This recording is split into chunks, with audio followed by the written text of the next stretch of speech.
Hello, my name is LaSierra Kane. It is week 4, lab exercise 4. Today's date is November 24th, 2019.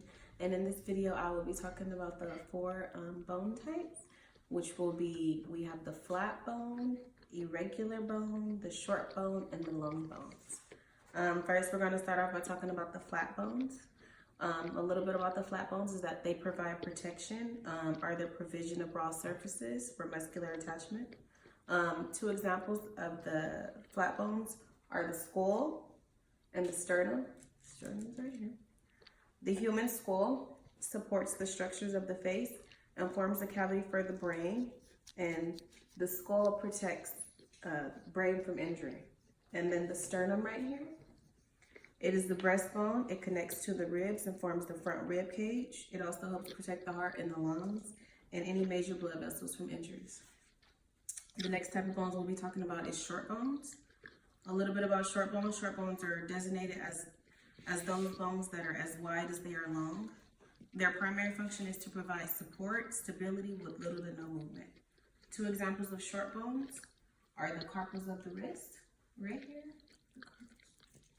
and then the tarsals of the ankle, so right here. Carpals of the wrist facilitate effective positioning of the hand and powerful use of the extensors and flexors of the forearm. The tarsals of the ankle, they form an arch, and the foot, they form a shape well adapted for carrying and transferring weight. And the bipedal locomotion and the human ankle, there are 7 different tarsal bones. Next, we have irregular bones. An irregular bone is one bone that does not have an easy characterized shape. They tend to have more complex shapes.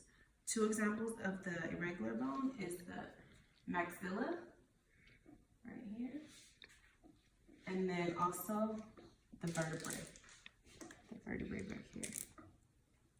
The vertebrae is composed of 33 bones that support the spinal cord and protect it from compressive forces. So it goes all the way from the cervical down to the sacrum. And then the maxilla, which is the upper jawbone right here. Also known as the upper jaw, it's a vital viscocranium structure of the skull. It holds the upper teeth in and plays an important role for mastication and communication. And then last but not least, we have long bones. These are what you would call long bones. This bones right here. You can even consider the fingers. They're considered long bones. But long bones are hard, dense bones that provide strength, structure, and mobility. A long bone has a shaft with 2 ends, so this is our shaft, and then these are the 2 ends. 2 examples of long bones is the femur and then the humerus. So as you can see also in the humerus, it has the shaft and then the 2 ends. The femur is the longest bone in the human skeleton. It supports the weight of the body and allows for leg movement. It articulates proximally with the acetabulum of the pelvis, right here.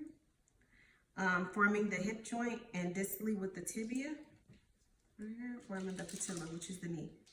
The humerus supports the arm functions. It supports lifting and physical activities. It articulates with the radius and the ulna bones, which is these bones, of the forearm to form the elbow joint. And then that's all we have for our 4 bones. How long?